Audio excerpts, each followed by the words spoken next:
In this video, I'm going to give you 3 top tips for the summer to help you get a massive harvest at the end of the season. And if you stick around to the end, there's a bonus tip that's really going to help you out.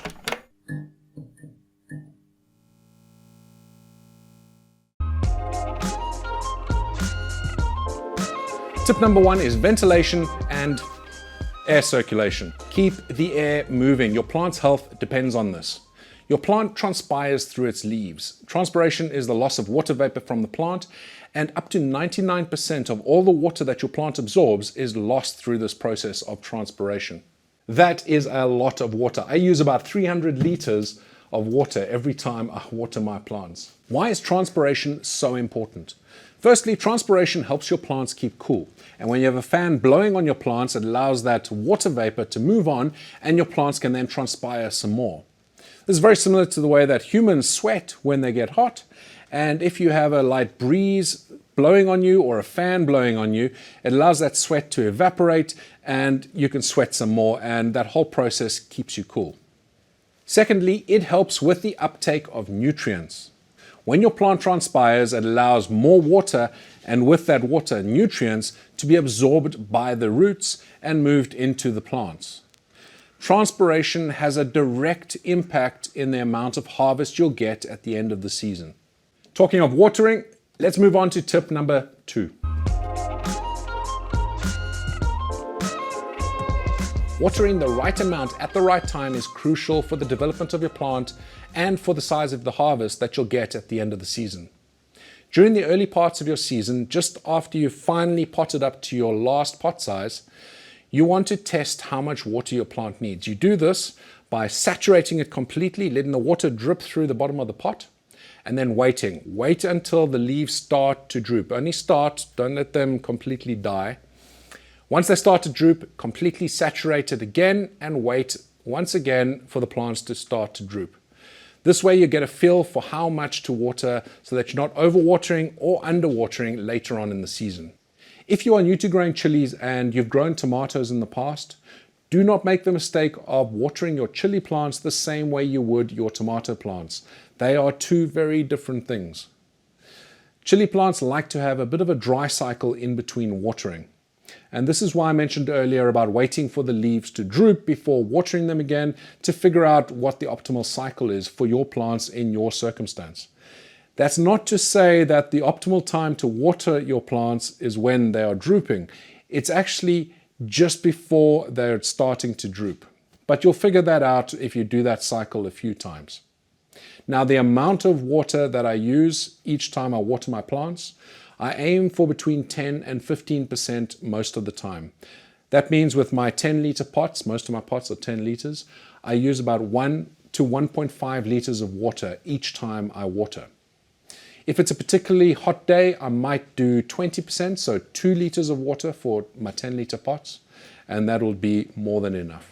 Once summer comes along and your plants are in their final position or their final pot size, your roots will be far more established and ready to take on water and nutrients far more efficiently. Talking of nutrients, that takes us to tip number 3.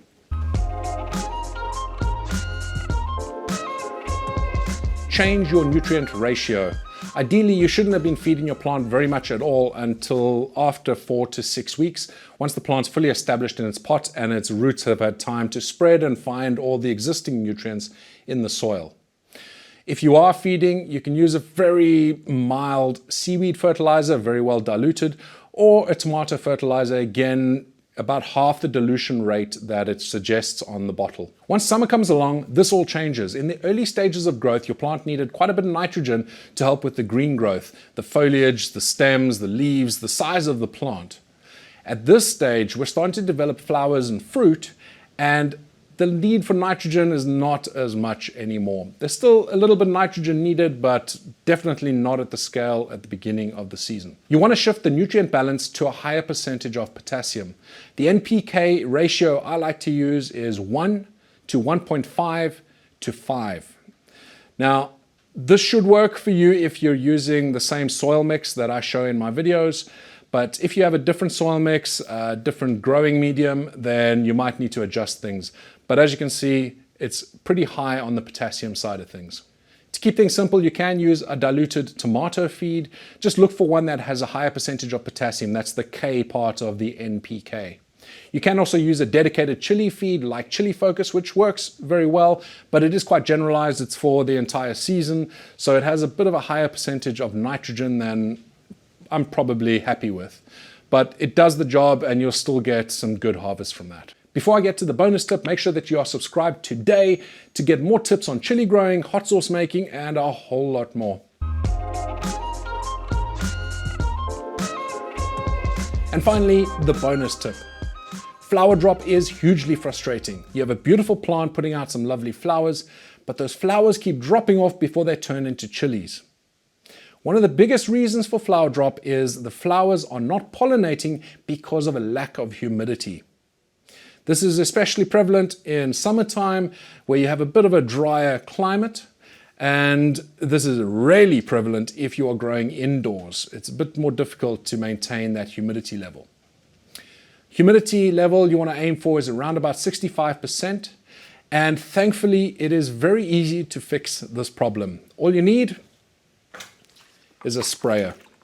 In the morning and the evening and whenever else you're checking on your chili plants, take your sprayer with some plain water and give it a light misting, and within no time at all your flowers will stop dropping off and you'll get them to pollinate and you'll get some lovely fruit setting.